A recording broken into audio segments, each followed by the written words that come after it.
Ndio niko na katika nani introduction. Tunaongelea hapa mambo ya maana. Tunazungumza mambo ya maana, unataka kuleta mambo ya kijiji.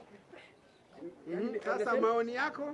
Maoni yangu ni kwamba mimi naona ndugu wananchi, ili swala la kuamua kufa tuligomee.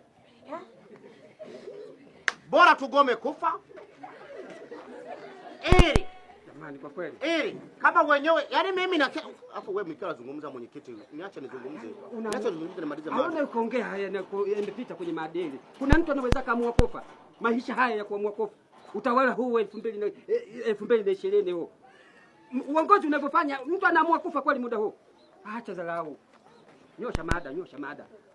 Taarifa zinakwenda mbali. Ndugu mgeni rasmi, mimi naona kwa kweli ni bora tugome kufa. Kwa sababu kama mtu ukiamua kufa, ukisema huna kahera kule hospitali, wanakuzuia usiende kuzekwa.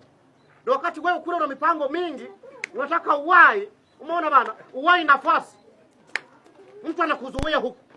Na unapokuta kule mbinguni kule unakuta tayari nafasi zimeshawaiwa. Pengine kule ungekuwa diwani, wameshakuchelewesha kuna uchaguzi. Unaona bana? Au unakuta pengine kule ungetakiwa uwe mbunge, uchaguzi unafika umeshaisha. Baba muda. Ndio naongea bana. Ana vijiji. Mikutano mingi hivi muda. Unaona ndogo mheshimiwa. Sasa hilo pia waliangalie.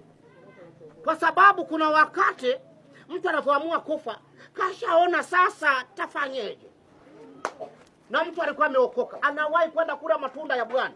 Nyinyi mnamzoea. Sawa, nimekuelewa. Maoni yako ni maoni yangu ni kwamba tugome kufa. Sawa.